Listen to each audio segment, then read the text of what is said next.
Good evening.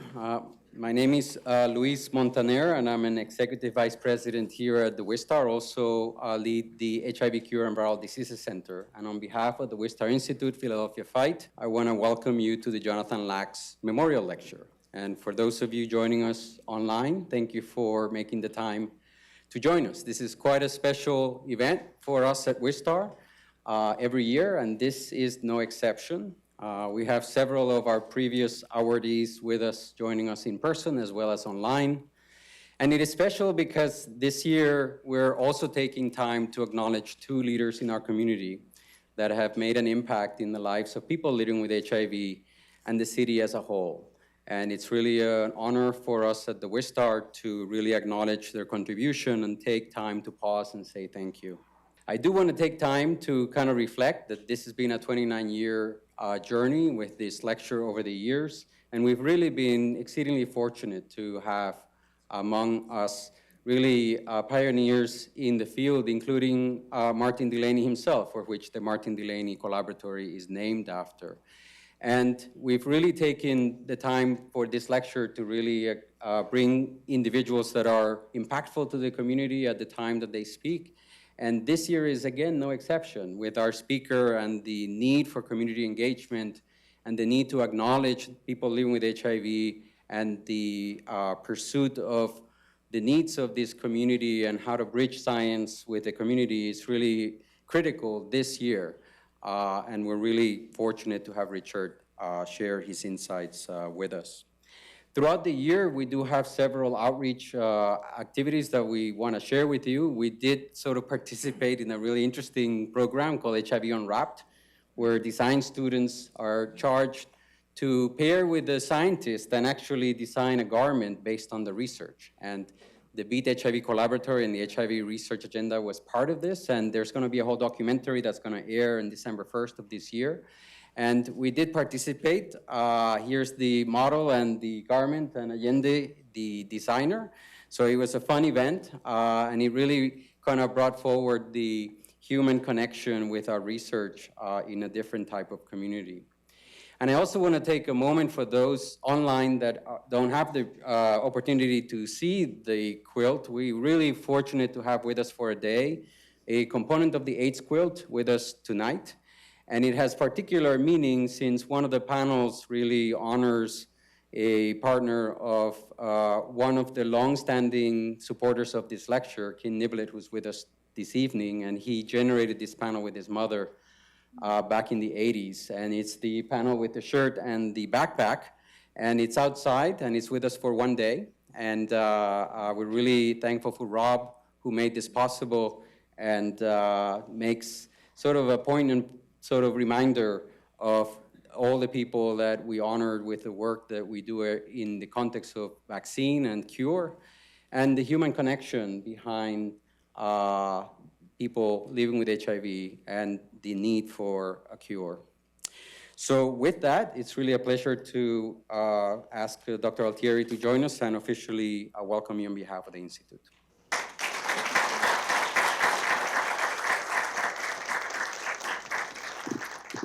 Thank you, Luis, for the introduction.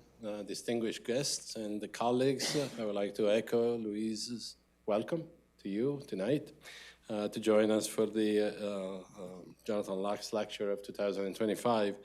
It's a great pleasure to honor the honorees tonight, Jay Kosman, Rob Reichert, and of course the Wistar Legacy, for the Wistar Legacy awardee and our speaker, Mr. Richard Jefferys. The Wistar HIV program has a long history of success and partnership. Under the leadership of Luis Montaner, this is a program that has brought together for over 30 years partners from industry and academia with the single goal of making a difference and ultimately reach a milestone for the eradication of HIV. This effort has certainly culminated with the Beat HIV program that now it's in its 9th year. But it is my view, and I think Luis would agree, that all the accomplishments, the achievements of this program would not have been possible without the inactive participation, involvement, and engagement of the community.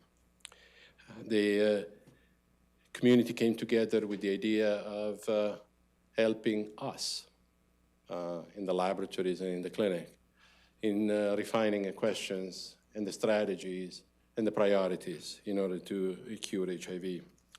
2025 has been an incredibly impactful year for the HIV cure program at Wistar. For the first time in its 130-year history, Wistar has expanded beyond its walls here on Spruce Street.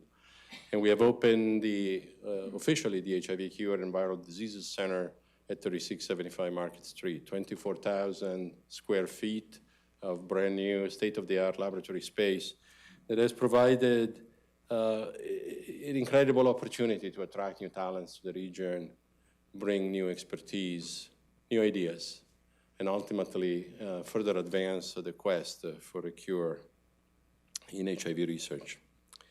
And so I would like to close by following up Louise's remarks in thanking our community, industry partners in academia, this certainly long-term collaborators and colleagues at the University of Pennsylvania Center for AIDS Research, Philadelphia Fight, Beat HIV Community Advisory Board, and the long-term supporters of this program, like Mr. Ken Niblett. Ken, thank you for being here tonight. Again, my congratulations to all the honorees and all the Beat HIV and iCure teams. And I'd like to close with a 1-minute video that Louise had prepared for the occasion. Welcome to the Wistar Institute's HIV Cure and Viral Diseases Center. Through our research in Beat HIV, we have assembled a team to discover novel tactics and approaches that will help us both control and hopefully eradicate HIV infection. With iCure, we're advancing the latest HIV strategies through personalized medicine for a person-specific cure. All these projects involve the community to ensure research asks the right questions to help people living with HIV. As well as engaging the next generation of researchers to ensure that we're equipped to continue in the fight. Under the umbrella of the HIV Cure and Viral Diseases Center, we're all aligned. The advances in science that we can move forward, the strategies that we can develop towards clinical interventions, and the community support that wants to see these strategies make it to the clinic, together advancing the science forward.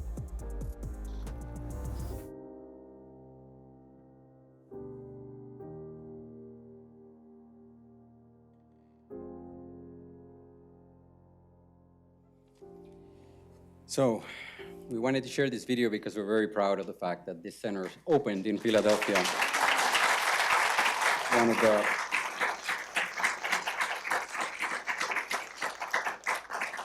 One of the few such centers in the United States, and one that we hope will make a difference moving forward. So we now move into the Legacy Awards. This is really, as I mentioned, a special recognition that the Wistar has the opportunity to give to community leaders. And we're going to start with Rob's acknowledgement. And I want to invite Carrie Felder-Bender, who's president of Relief Communications. But before Carrie comes up, I do want to acknowledge Ben McGee from Representative Joseph Johanstein's office, who's joining us this evening. Where are you? Over there. And he brings with him a citation in honor of Rob that we will give him at the end of the program. So I do want to acknowledge and thank you for this honor on his behalf. Thank you, Luis. Thank you for having me. As Luis said, I'm Carrie Felder-Bender. I do public relations for nonprofit, and I had the privilege of working with Rob for the past 20 years, more than 20 years. We worked together for 20 years. When Rob Reichert starts talking about HIV, something remarkable happens. You see the fire in his eyes, you hear the conviction in his voice, and before long, there are tears. Here they come. Because for Rob, this work has never been just a job, it's personal. Whether he's speaking to students, families affected by HIV, funders, reporters, or a crowd of suburbanites ready to play drag queen gay bingo, Rob's passion fills the room every single time. Over the course of his career, Rob helped shape the course of HIV advocacy in Philadelphia. Rob's first AIDS Walk Philly as a volunteer was the second year of the walk itself in 1988. After starting his career at Babashi, Rob moved to AIDS Fund, the nonprofit that produced AIDS Walk Philly. At AIDS Fund, he worked his way up through the ranks and became the executive director in 2004 for 2 decades, until the organization closed its doors in 2024. In the nearly 40 years of its existence, participants in AIDS Walk Philly raised more than $18.5 million, money that directly, yeah, there we go, that's right. Money that directly fueled care, education, and hope in the greater Philadelphia region. But the impact isn't measured only in dollars. It's measured in lives changed. For more than 3 decades, Rob championed public awareness, provided emergency financial assistance to people living with HIV, and built bridges between organizations and communities that needed one another.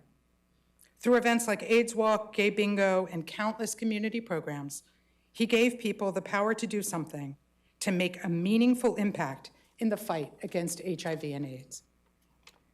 As HIV became more common across demographics, Rob learned to change his messaging, staying apprised of the latest statistics, the latest national campaigns, the latest treatments, such as the development of PrEP.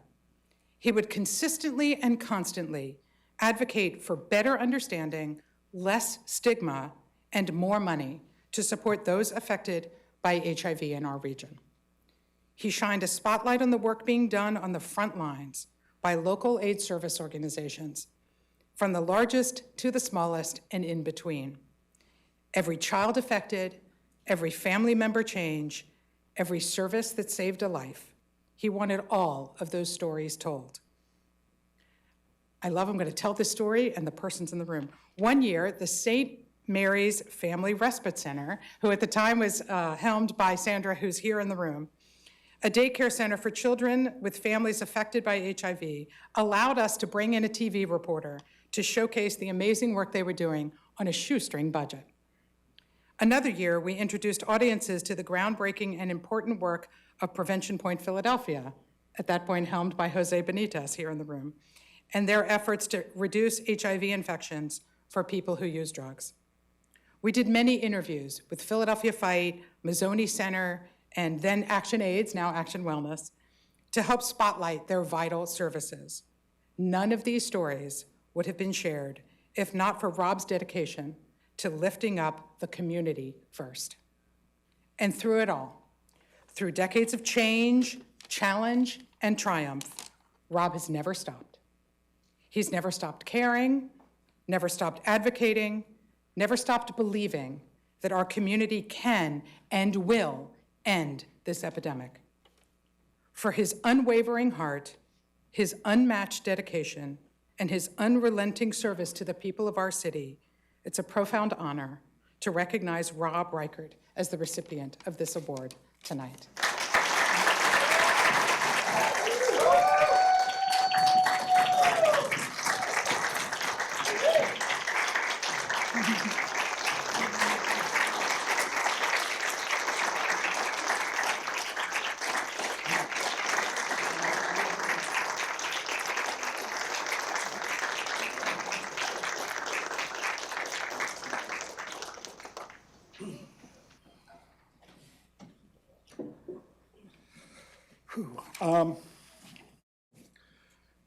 So I never do written speeches, and I practice and practice and practice to keep it to 5 minutes.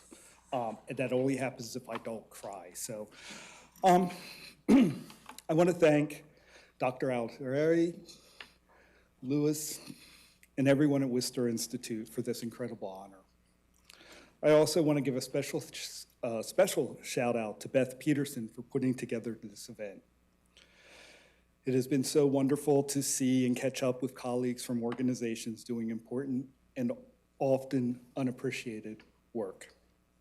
They do that work every day in our community. As someone who barely passed biology in college and always used third grade science when talking about HIV transmission and treatment, it is somewhat unbelievable and remarkable that I am receiving a legacy award from a global leader in biomedical research. When I graduated from college, my father told me that to be successful, I should surround myself with good people. And that was the best advice he ever gave me.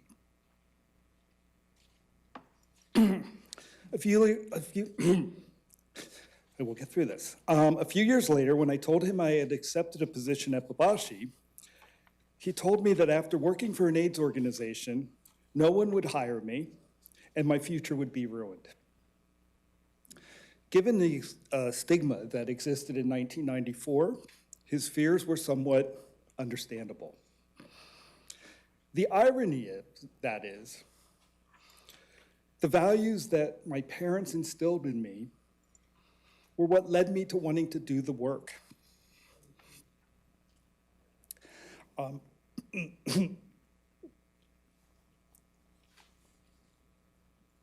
My mom is here tonight, and I want to thank her.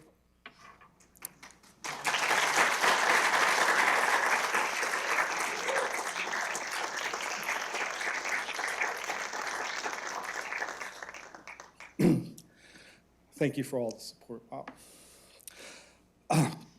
I've been fortunate that I have always been surrounded by really good people.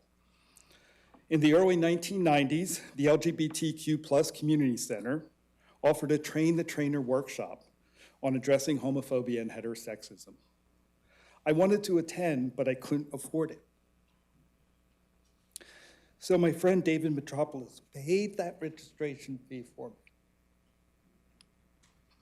The tools I learned in that workshop have been invaluable to me over the past 35 years. In my first year at Babashi, Sandra Thompson taught me about budgeting and government contracts. But most importantly, she taught me about and helped me to understand the importance of provision of culturally competent HIV prevention and care services. Thank you, Sandra. I also learned so much from Kevin Kennard, the former executive director of Action AIDS, now Action Wellness. Kevin is probably the smartest and most ethical man I have ever known. Over the past 30 years, I have often asked myself, what would Kevin do? Once I figured that out, I would know how to proceed. As the best media relations professional in Philadelphia, Carrie Filer Bender not only helped me to find my voice, but amplified it across the Philadelphia region. I was also very fortunate to have a hardworking and committed board at AIDS Fund. Kevin, Becky, Dana, Pat, and Dawn, who not just performed their functions as board members, but would regularly volunteer at gay bingo events, and they would arrive at the AIDS walk before dawn, help unload trucks next to the volunteers and staff. And yes, some years they were up to their ankles in mud.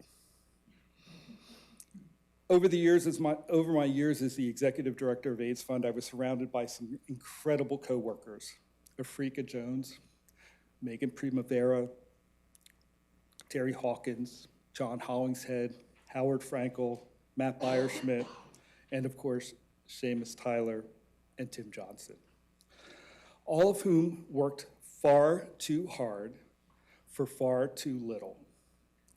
I could tell you so many stories about their commitment, but just to give you an idea, for 12 years, AIDS Fund's offices were on the 4th floor of the community center. Most of the space did not have central heat or central air. It was not unusual for me to find one of my coworkers sitting at their computer in a winter coat and fingerless gloves so they could type.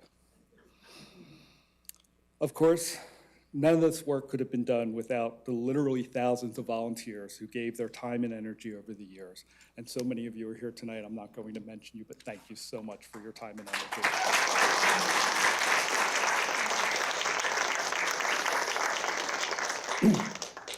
To be honest, I've had some rough days over the past year, and I want to thank my friends Kate,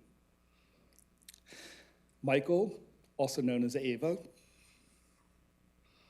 Georgie, and Jay for the conversations, encouragement, support, and most of all, the laughs, because I needed them at times. And then Ken. Unfortunately, I don't have the words or the time to express what your friendship has meant to me over the last 20 years. But thank you for being by my side. So, despite my father's concerns, things turned out all right. I've done work that I loved and felt passionate about and was surrounded by a hell of a lot of good people. I was very fortunate. I'd like to end by remembering some people whose lives were ended far too young as a result of HIV disease. Jerry Hastings, Ralph Sproul, Dominic Bash, Tom Best, Mickey Smith, Robin, Earl, Kevin Diggs, Wayne Cohen, Eddie Long, and Tony Lombardo. Until we get to zero stigma, zero new infections, and zero deaths, please keep up the fight. Thank you.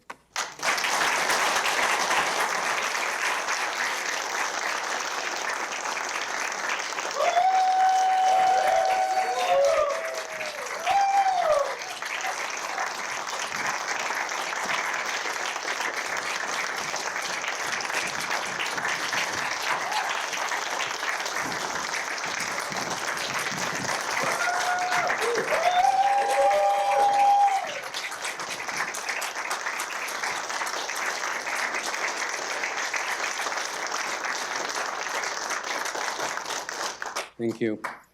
So it's now my privilege to invite Jane Scholl, CEO Emeritus of Philadelphia Fight, to come and acknowledge our next honoree.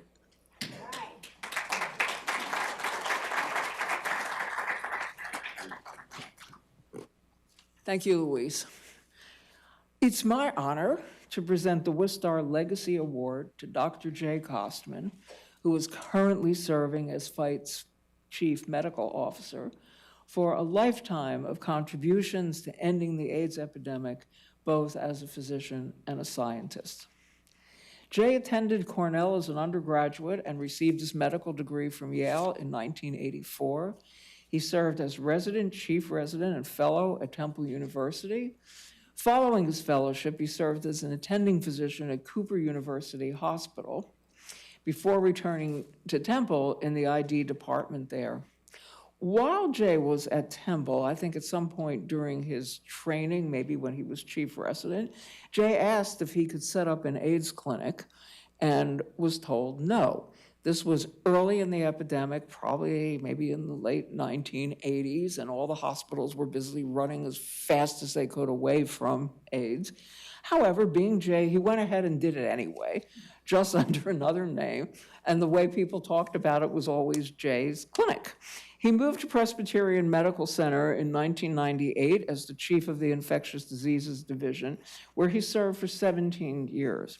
During all of that time, he remained a resource to us at Fight, particularly in the earliest years of the Lax Center, where I don't think that program could have been started without him.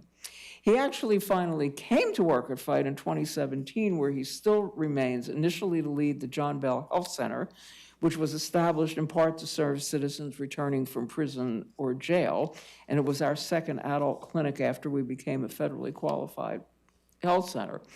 Now, I had hoped for years that Jay would come to Fight to finish out his career, because I knew in some way it was where his heart was, but it never quite happened, and so it was kind of a coup, I think, for us, when he finally did come to Fight. In 2023, he became our chief medical officer. Jay's commitment to scientific research as a physician investigator can be seen in over 100 publications in the scientific literature, mostly focused on HIV and hepatitis. There's also one publication that describes his own fairly recent and dramatic medical crisis, where he decided he would write himself up because there was a diagnostic lesson there for other clinicians. Very Jay-like for him to have done that. Jay has been immensely helpful to the scientific enterprise at FIGHT and to our collaboration with Wistar. He served as the principal investigator on FIGHT's early AMFAR grants and as the PI in the later years of our CPCRA grant. At Presbyterian Hospital, he was a strong recruiter of study subjects for Penn's CFAR and the ACTG, and continues to be one now that he's at FIGHT.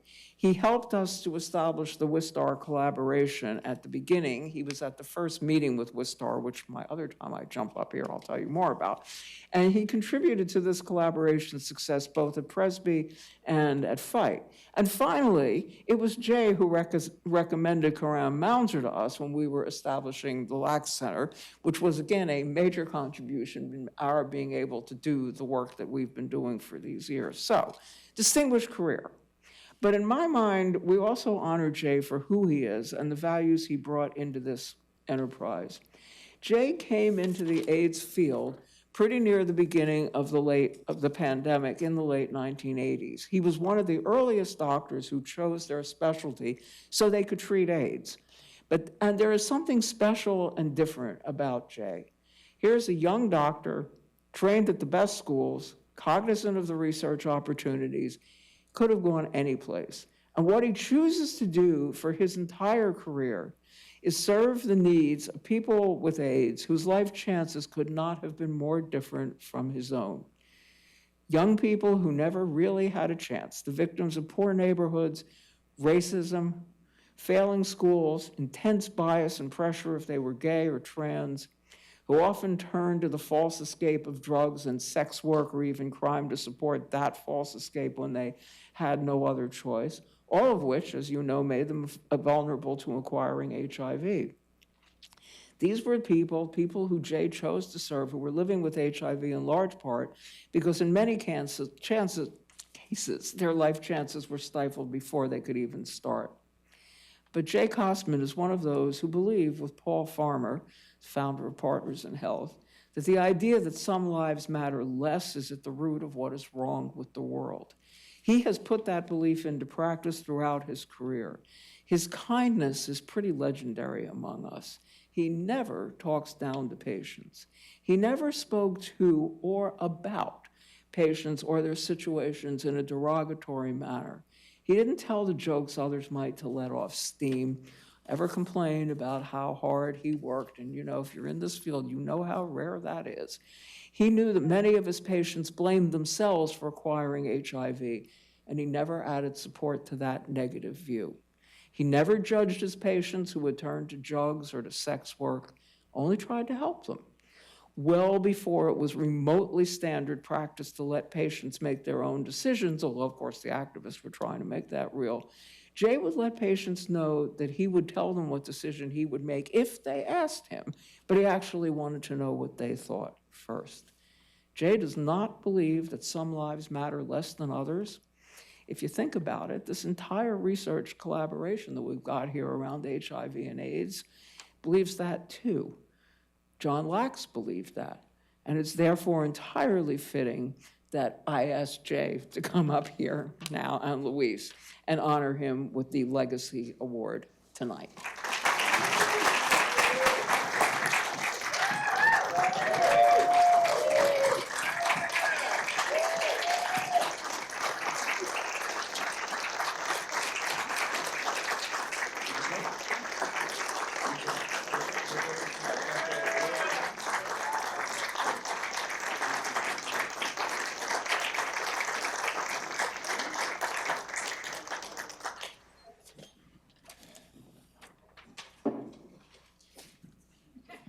Thank you, Jane. Rob, I'm a crier too, so we're gonna be together here. Thank you for those kind words.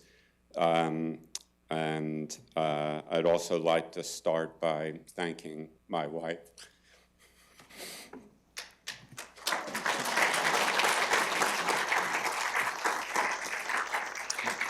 Donna Hearn, who has traveled with me for this time.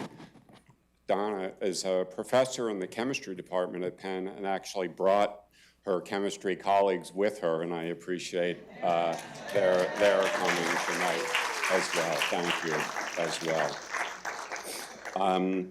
I'd also like to thank the providers that I have worked with going back to my time at Temple and then actually proceeding through Cooper, Penn, and then finally to full-time at Philadelphia Fight. My career really did start in North Philadelphia on North Broad Street at Temple. And actually, Ron Coleman was my chief resident when I was an intern at Temple in 1984.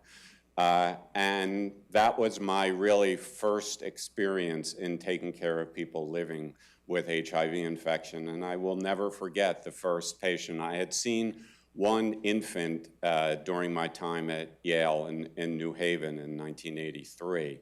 But my first experience taking care of somebody in Philadelphia in 1984 at Temple was the son of a woman who worked in the lab at Temple. And I remember walking into the room, so remember this was 1984, you couldn't walk into a room of somebody who was felt to have HIV infection without your spacesuit on because everybody was worried about what they might be exposed to. And the thought of that has stayed with me for 40 years, that what that must have been like for that person, particularly during that time, because remember, unfortunately, HIV was a death sentence for those people back then. There was not even effective therapy, there was really no therapy. And when I saw that young man and saw that nobody else would come in his room and sit with him, that was really when I realized this is what I have to do. Because there's nobody who should be treated like that.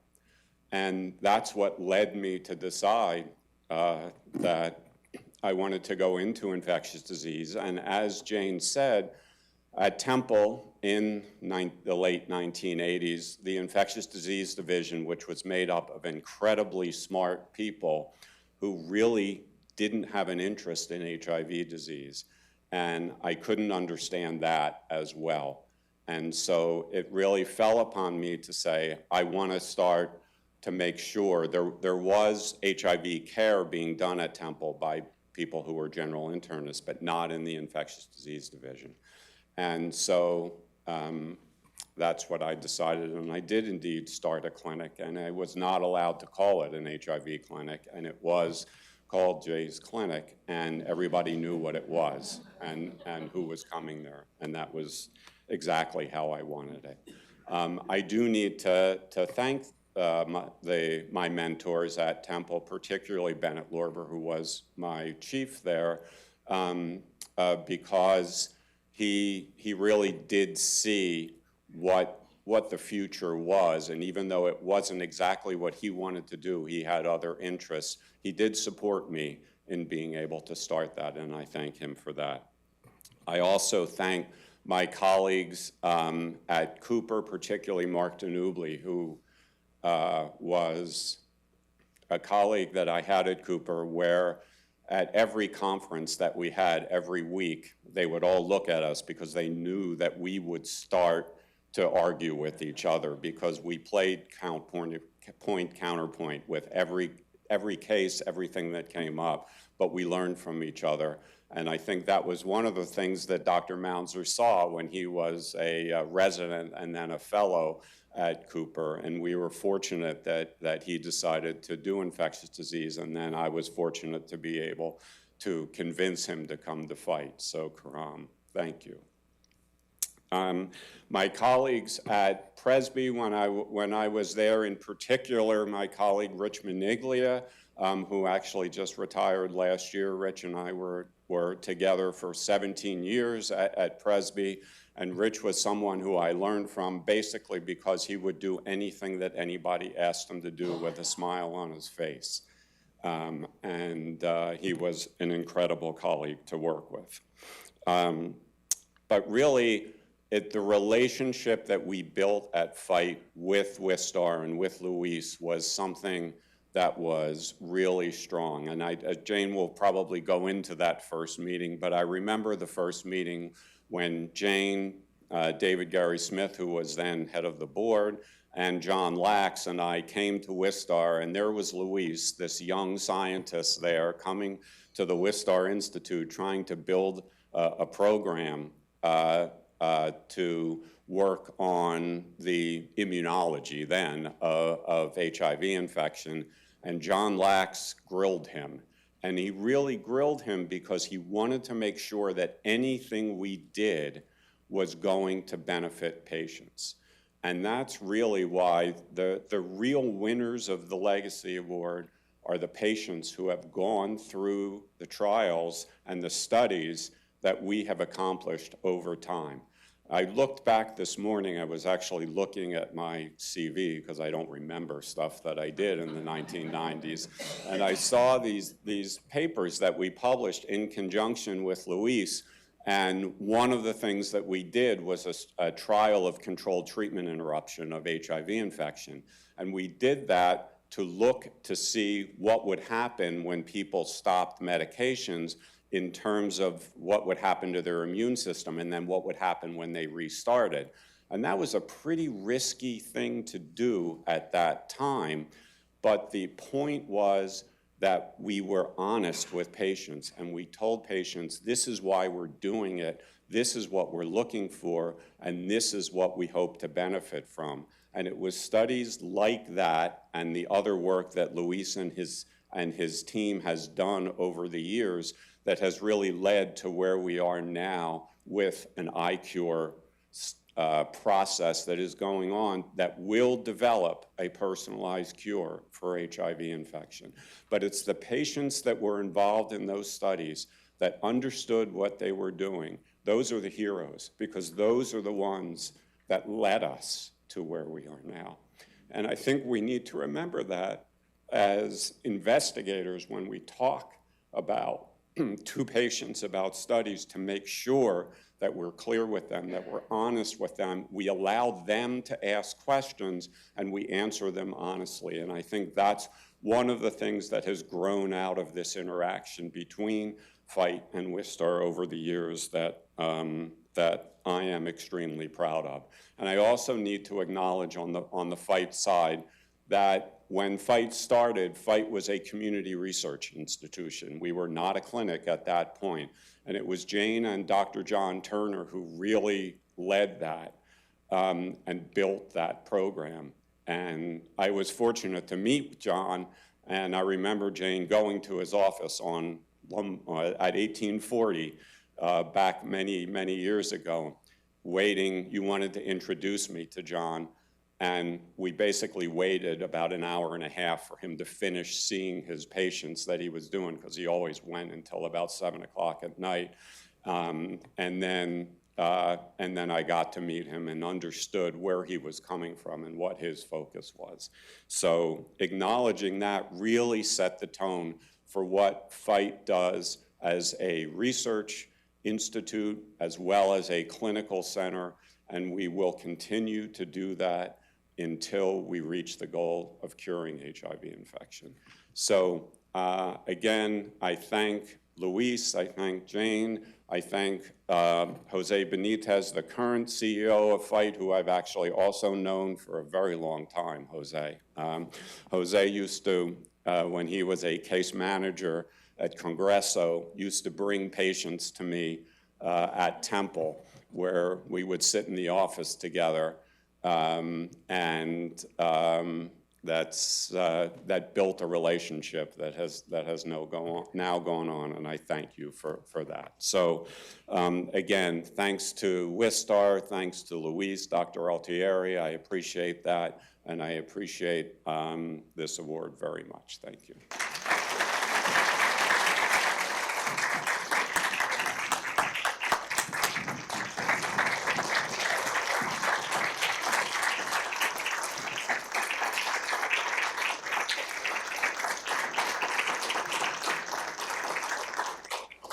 Thank you, everyone. And thanks for all those reflections and comments. We now move into the lecture program. And for those online, I hope you give us some patience, but there was a lot to acknowledge and two wonderful careers that we had the privilege to recognize this evening. So I want to sort of call back Jane, who will give us the history of the lecture as we move forward with the program. Thank you. Oh, hello again. So this lecture is named after Jonathan Lax, who was the president of FIGHT's board of directors when he died in 1996. And every year, we remember Jonathan Lax and his role in our community, including ACT UP, which you're seeing there, because we don't want this history to be forgotten. It's important that we retain our commitment made in those early years not to stop until there is a cure, at least in my opinion, because a world without AIDS, as they call it, needs to include those who are living with HIV now and those who, in spite of everybody's best efforts, may be infected in the future. We need a cure. John Lax was a businessman, pretty wealthy, gay man who lived with HIV for many years before he died of it, and a participant in many AIDS-related organizations, most notably ACT UP Philadelphia. I think one of the most important things to remember about him as a person is that he was one of only a couple of people with AIDS in Philadelphia who both informed him in the AIDS epidemic in Philadelphia, who both informed himself and kept up with the science and treatment, and was always available to talk to desperate young people who would call for advice any hour of the day or night. The other one was Kiyoshi Kuromiya. And John Lax and Kiyoshi Kuromiya actually produced the first treatment guidelines that anybody had produced ever on behalf of ACT UP Philadelphia during that time as well. In the face of silence and refusal to even mention AIDS from the Reagan White House, 1980s, the extreme limits for years on research funding, no treatments that actually worked, very few services, little thought of a cure. In the face of all that, along with a kind of bias that hasn't quite resurfaced, not quite yet, people like John Lax never gave up. He never lost his commitment to supporting science. He and Kiyoshi were the Science and Medicine Committee of Philadelphia ACT UP. He never faltered in his commitment to stand up to those who would deny people with AIDS the most basic right to life by withholding public funding for basic science and treatment research. This lecture was initiated by the scientists at the Wistar Institute to honor John's life and his legacy, and to emphasize the importance of scientific and community collaborations.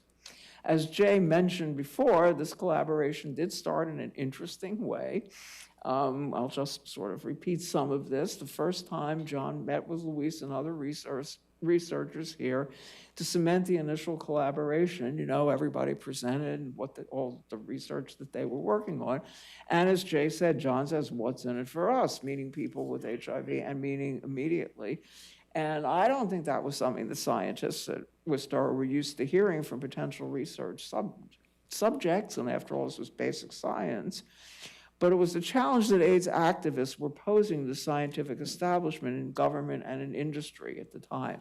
So I think the thing that's important about this is they were probably taken aback at first. I mean, I heard later that they were. But in the end, and to their credit, the people at Wistar did recognize this was a fair question from a young man who, without direct help, was going to die. And they did commit to bringing information back to the community and listening to community priorities and needs, and this lecture is part of that. And thus, we began our collaboration, which I think you will agree has done pretty well. This lecture was endowed by the Miller family and supported by Wistar and FIGHT to bring leading researchers and educators to Philadelphia to inform the community of progress toward treatment, and more recently, toward functional cure or eradication. It honors the commitment to public information and inclusion. I think it also functions to remind us of the spirit in which people came together in those years around a common purpose, and which has persisted here until we are where we are today, where we can now honestly tell the people we serve they can live a normal life with HIV, and they can live that life for a long time. When we were cleaning out Jonathan's apartment, I came across a refrigerator magnet with a very famous quote from Václav Havel, the former president of the Czech Republic. It's longer than what I'm going to quote here, but it's a very famous quote. You can easily find it online. And it's about hope. He said, "Hope is a state of the mind, not of the world. Either we have hope within us or we don't. It is a dimension of the soul. It is an orientation of the spirit, an orientation of the heart. It transcends the world that is immediately experienced and is anchored somewhere beyond its horizons. Hope is not the same thing as joy that things are going well, or the willingness to invest in enterprises that are obviously headed for success, but rather an ability to work for something because it is good. Hope is an orientation of the spirit, and we need to keep ourselves oriented to hope in this powerful way, especially in these times. I think John Lax certainly would have. So now I want to invite Jose Benitez to come up and to introduce the Lax Lecture.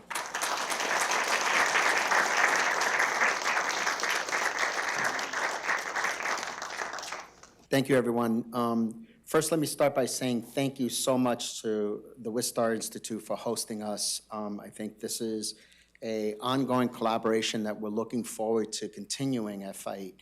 And as some of you may not know, I've been at FITE for about a year as the CEO. So I want to just say it's a year, but it's really 7 because we got to count in dog years, right? You know, it's the kind of work that we do. But the theme for tonight, I think, is advocacy. I think that when we talk about the work of people like Rob, who I know very well, the work of Jay Kosman, the work of Jeff, I think, you know, there's the theme of advocacy. There's this relentless approach to making sure that people are in touch with all of the new technologies, that people are understanding of all of the new technologies that we currently have and had back in the day or as they were developing, making sure that people in communities that normally would not hear about this get in touch with what's available to them. And, you know, you sort of like, when you're asked to introduce somebody, and I'll read the quick paragraph that I put together, that they put together, actually. But before I do that, you know, I was sort of like hobnobbing around in the outside area and really heard something that I think is really, really sort of like something that describes Richard pretty well. And that was, we were talking with a staff member who knew Richard, and I said, oh, you know, nice to meet you, it's our first time. And the person talked about how he used to come out to FITE and teach at the Project Teach classes, right? And, you know, like community education, like stone cold community education. And that's when I was reading his resume, that's sort of what hit me about him and his work. So to introduce, it's my pleasure to introduce Richard Jefferys. His current role at the Treatment Action Group, Basic Science Vaccine and Cure Project Director. Richard is particularly focused on HIV cure research, education, and advocacy. Among the project's most widely used and cited resources is the regularly updated listing of HIV cure-related clinical trials and studies on the TAG website, which Richard created in 2014 as a spinoff from their annual pipeline report. Richard represents TAG on the International AIDS Society Towards an HIV Cure Advocacy Board, the AMFAR Cure Council, and the DARE Collaboratory Community Advisory Board. Richard began working in the HIV field in 1994 at the AIDS Treatment Data Network in New York City, helped establish the Health Gap Coalition in 1999, and has written for a wide range of publications.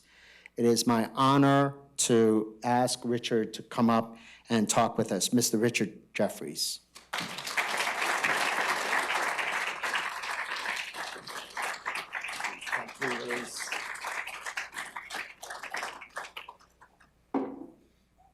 So thank you very much, Jose.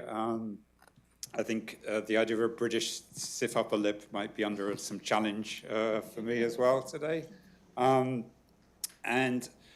Thank you, obviously, Luis and the Wistar Institute for this incredible honor. It's also just an honor to be in this room with so many amazing people. So as Jose mentioned, oh, it's actually not. I first visited, had the privilege of coming down to Philadelphia and meeting Jane, I think in around 1999, 1998. I think it was J.D. Davids who invited me to present a Project Teach.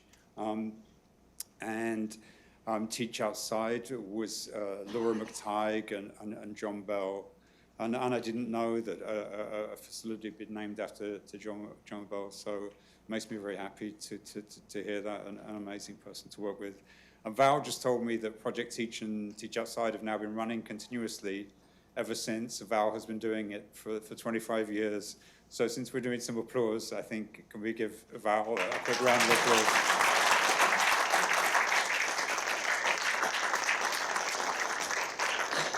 And you know, there's actually a Philadelphia connection to how I even got started doing this work.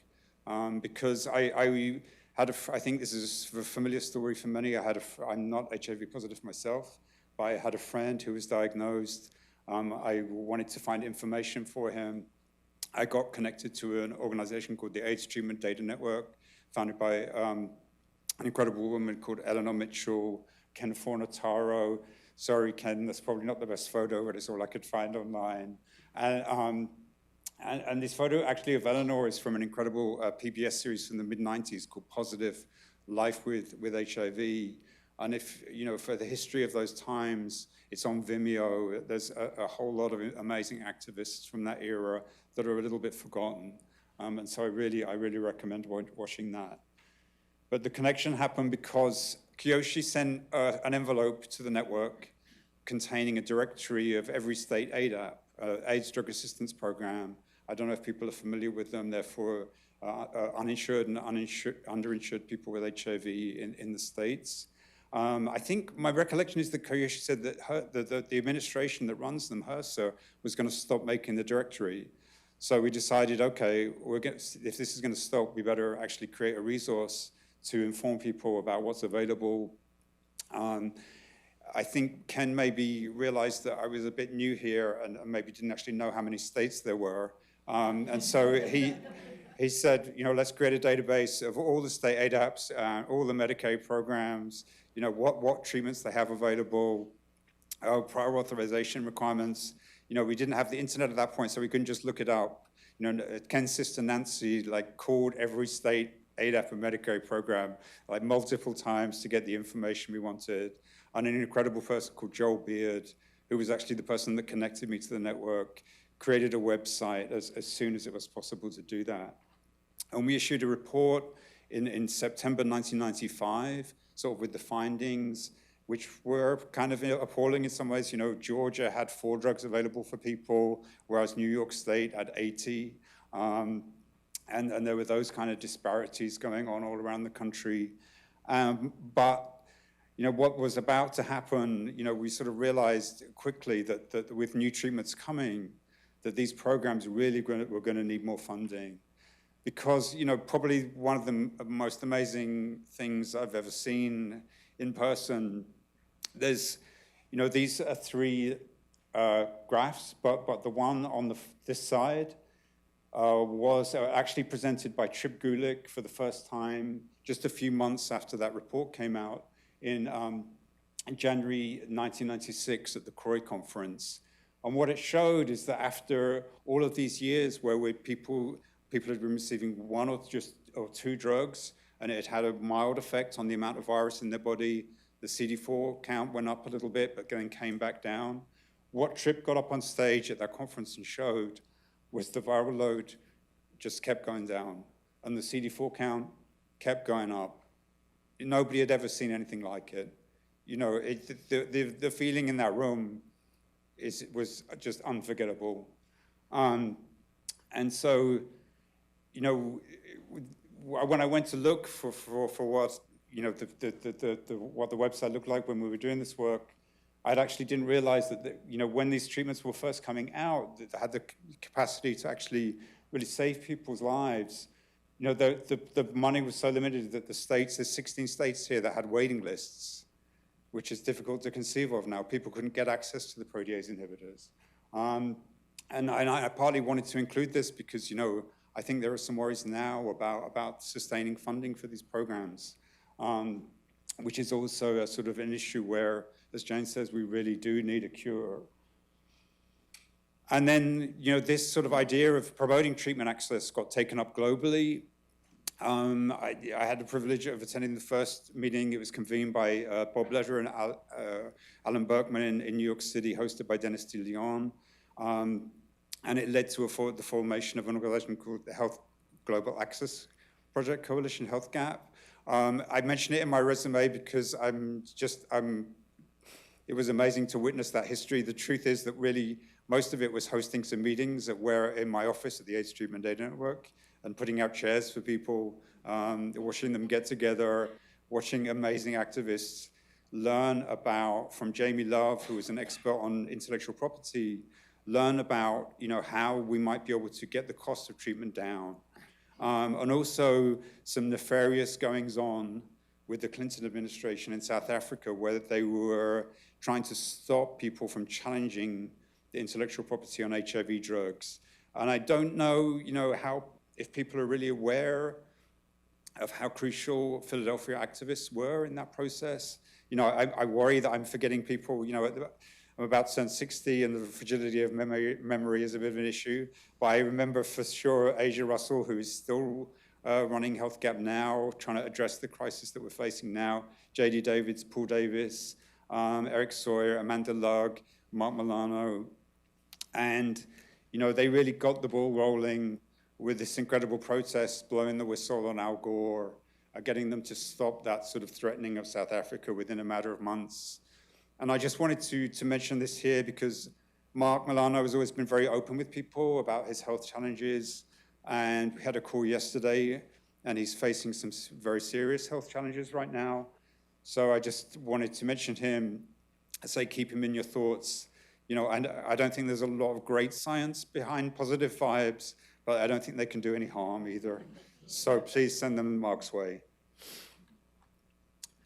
And, you know, with all this going on and sort of, you know, Emily Bassett wrote an amazing book about where that went, really, the Health Gap Coalition leading to PEPFAR and really promoting access to cheap treatments around the world. But we also, you know, knew that this might not be a sustainable thing.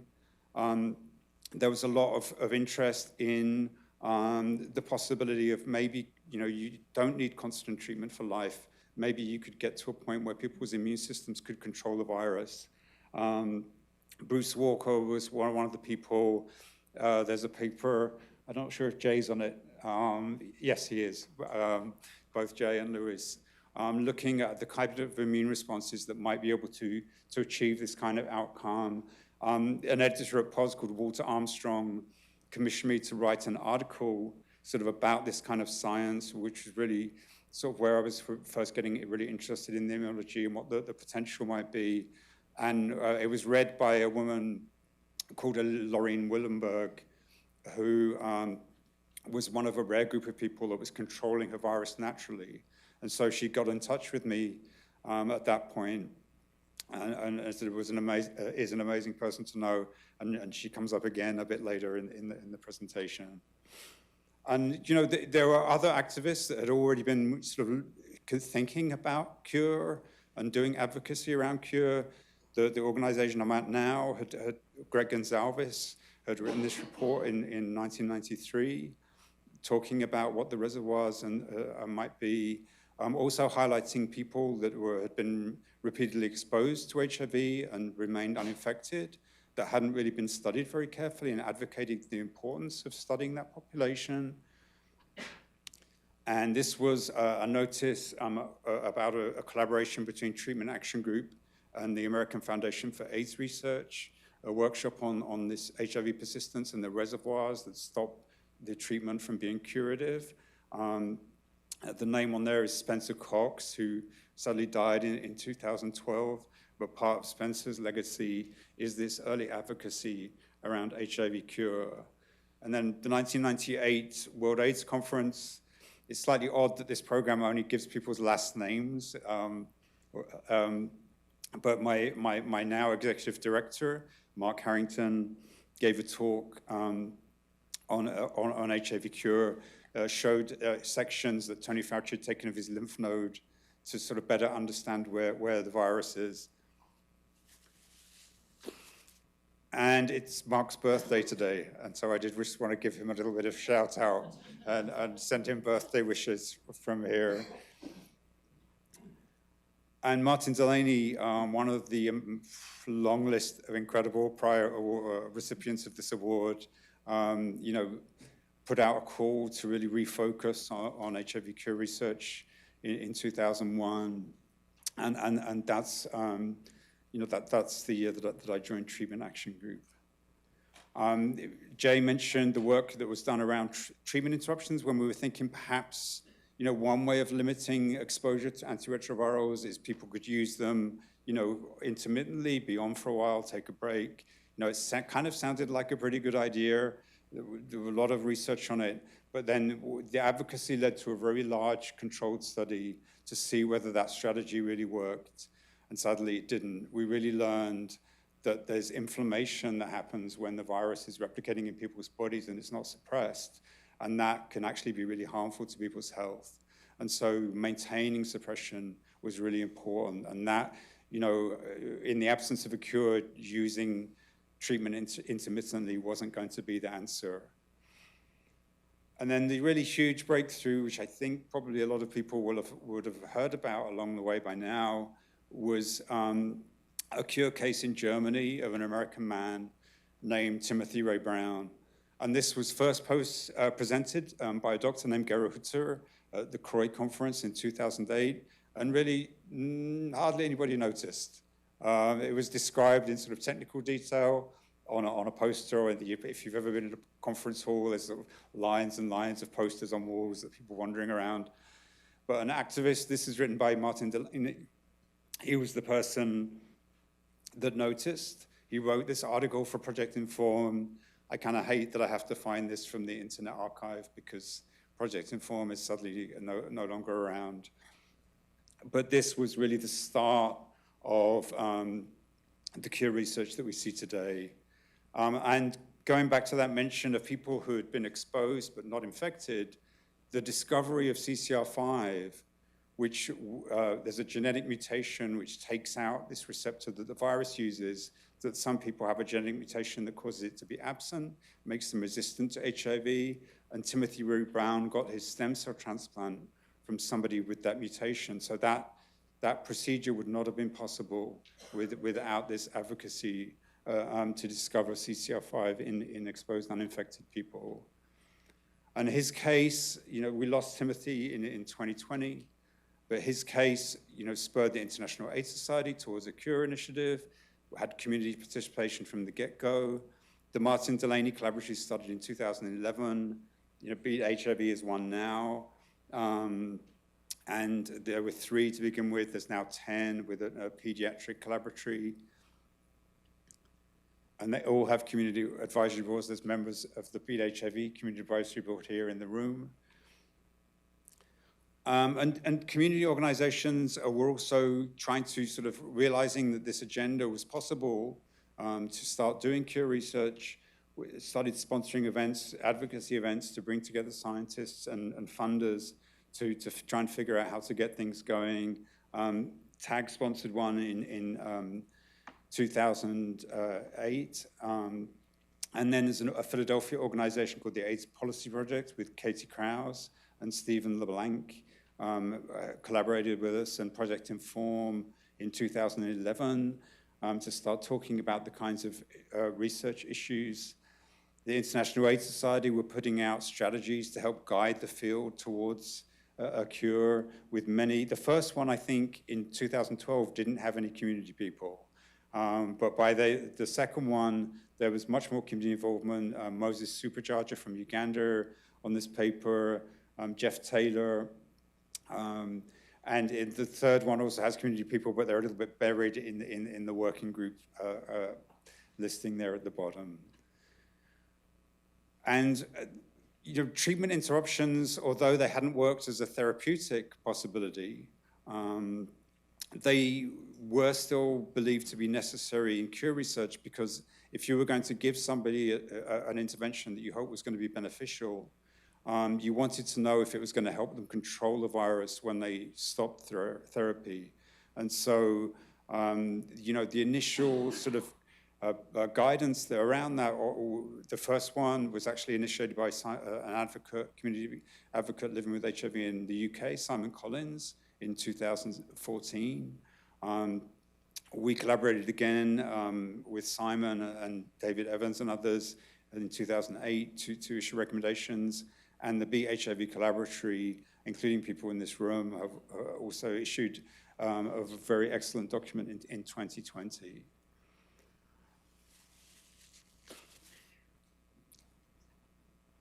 Then there were sort of more official, sort of non-community, there were more scientists involved, published in the scientific literature, which is sort of more accessible for scientists, I think. Boris Jorg and the very fierce, long-time activist from AIDS Action Baltimore, Linda D., initiated this workshop that happened, I think it was in 2018, and the recommendations published in 2019. These recommendations are being updated with a much more globally representative group that met in Kenya in 2024, and I've listed the community participants that were involved in that process. I think they're due out sort of any day in the Lancet HIV, and they will be sort of providing guidance to researchers going forward. And one aspect where there's been very, very heavy community involvement is actually social science, talking to study participants, talking to people living with HIV about their experience of participating in research. The social scientist Corinne Dubé has been heavily involved in this, but also many community members. William Carter from the BHIV Community Advisory Board is on some of these papers. Daniel Campbell on the Call to Action for Women. Laurie Siller, who was involved in Defeat HIV, which was one of the first collaboratories. This is just a selection. There are many such great studies now in the scientific literature with community co-authors, Jeffrey Taylor, Michael Luella, who's been an incredible advocate and educator around cure research since he was running the Community Advisory Board for Defeat HIV. AVAC has been working with IAS on, these have been running for years now, advocacy for cure academies on the African continent, and sponsoring people to participate in, translate the science to take back to their communities around what's happening in research. So as studies start to expand on the African continent, that's incredibly crucial work. We've been doing events ahead of the conference on retroviruses and opportunistic infections. It's the sort of major American scientific meeting that happens every year. And since 2012, we've been doing events for the community ahead of the conference to help understand the cure research that's being presented. Michael Luella has been really pivotal in this. The photo there is Timothy Ray Brown celebrating his 10 year of being cured after receiving his stem cell transplant. That's Moses Supercharger over on this side leading the applause. I'm coming back to Loreen. Since Timothy Ray Brown was the poster that Martin Delaney saw reporting that Timothy had received a stem cell transplant from a donor with this rare mutation and it had eradicated his HIV. There's been another 9 cases now. So it's actually starting to get to the point where we might lose count of the number of people cured by that method, including 2 women. But there's also now these cases where people who were naturally controlling the virus without any intervention over time seem to have completely cleared all the virus in their bodies that's capable of replicating and coming back. They're both women, and that may not be coincidental. You know, there's a higher proportion of women among women elite controllers. And Lorraine has really been an advocate for that community, setting up a foundation. And recently had a diagnosis of cancer and underwent immunosuppressive cancer therapy, and didn't want to receive treatment in case HIV came back, wanted to see if it did come back, and no HIV came back. And so that's really considered proof that Lorraine has spontaneously cured her HIV infection through immune responses, and there's hope that we can learn from that and to how to cure more people. There's another example from Argentina called the Esperanza patient. Esperanza, actually, the translation of the word is hope.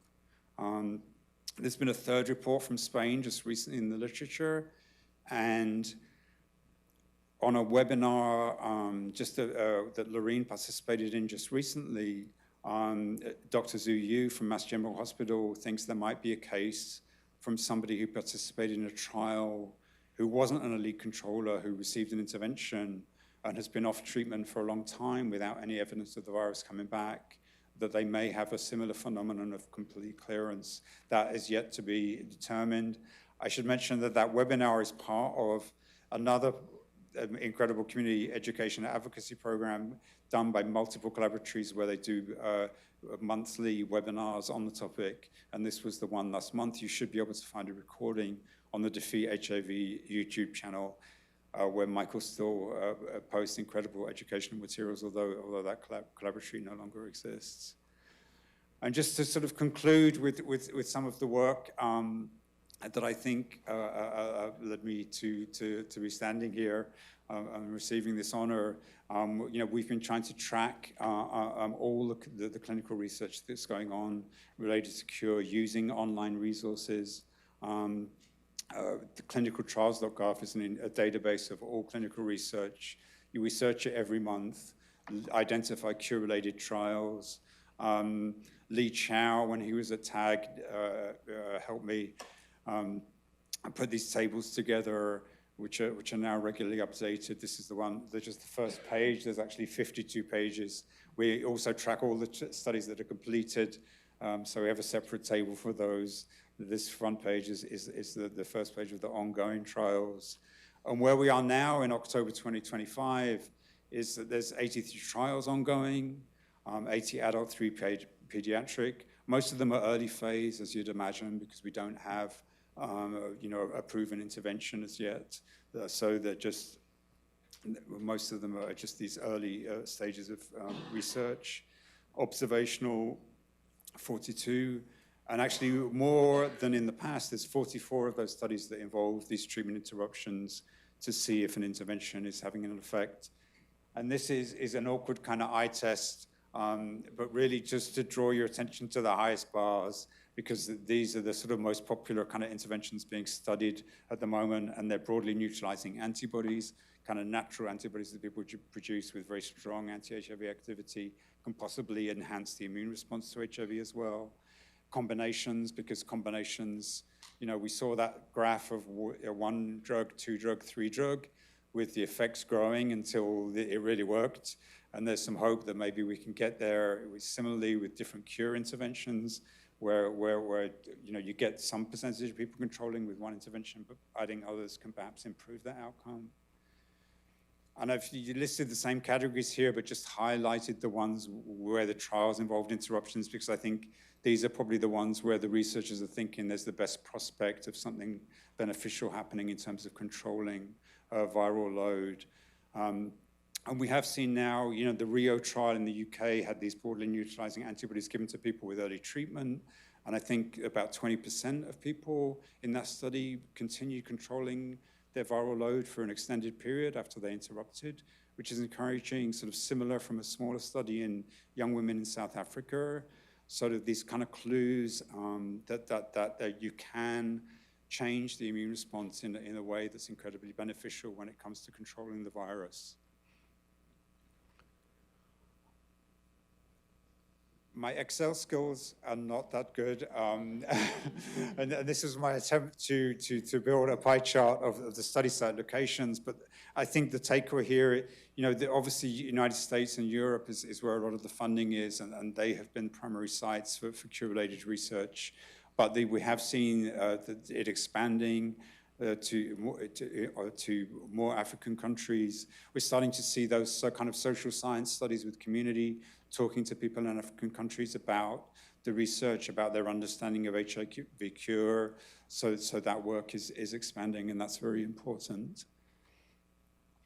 Mike McCune at the Gates Foundation funded Liz Barr and myself to do some analyses of our listing by sending surveys to the researchers running the studies. So we published a couple of papers in 2018 and 2019. And we've also been using the listing. Whenever a study in the listing publishes results, we go and look and extract the reported demographic data on the participants to get a sense of who's participating in the research. And I think, there's incredible altruism involved and on the part of the people participating, but still the majority are Caucasian men, 80% men, 20% women, which is really not at all representative of the global HIV epidemic.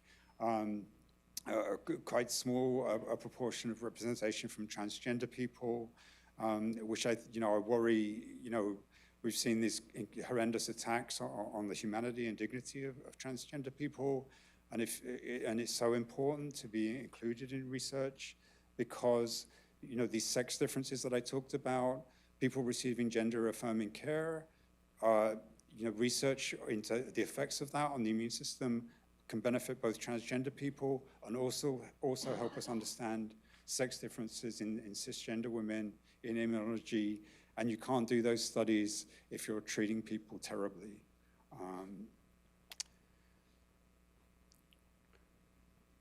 And so I think, this is, I think, people would have other suggestions here for what the future considerations should be. But I think one is broadening the global reach of community involvement. And some of that involves, using languages, different languages. There's a lot of scientific terminology related to cure research that is difficult to understand, that doesn't translate well, or doesn't really fit with other cultural understandings, and so that's key. Improving participant diversity, as we've seen, supporting cure research and education and advocacy for organizations with a long history of serving key populations. In the latest round of Martin Delaney collaboratories, one of the community organizations is Sister Love, who support women of color in the South, Days and Dixon Giallo, so that's an important step in that direction. And also, as we've seen, particularly over this past year, funding challenges for the research, we've seen cure trials interrupted. The AIDS Clinical Trials Group, that's really a leader in the research, having to pause enrollment in studies because of uncertainty around funding. So this is a real worry. And I just want to stop and acknowledge particularly Luis and Beth for the honor of this invite. And my organization, Treatment Action Group, where I've been very fortunate to work now for nearly 25 years. And Mike McCune and Heather Ann Brower at the HIV Frontiers program at the Gates Foundation, who've supported some of our work. And similarly, Brenda Lean and the Foundation for AIDS and Immune Research. And just more amazing mentors and colleagues that I've had over the years that I've been doing this. I started writing a list of names and it got incredibly long, and I still was worried that I was forgetting people. So I just thought I would say this, and I think they know who they are.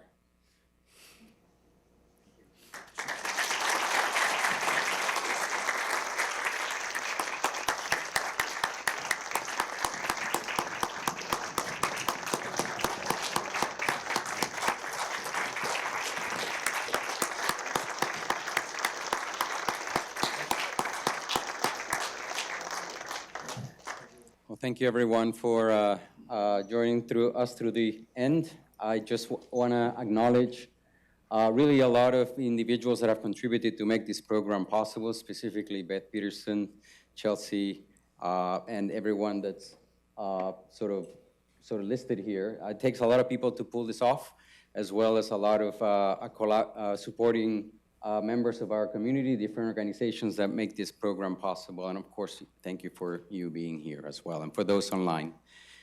So this concludes our program. I hope you learned a lot, got inspired by everyone's service and lives that we had a privilege to honor, and hopeful that the future is ahead of us and we're ready to engage it, as you can see by all the community that we have here, which is wonderful. So with that, thank you and good night.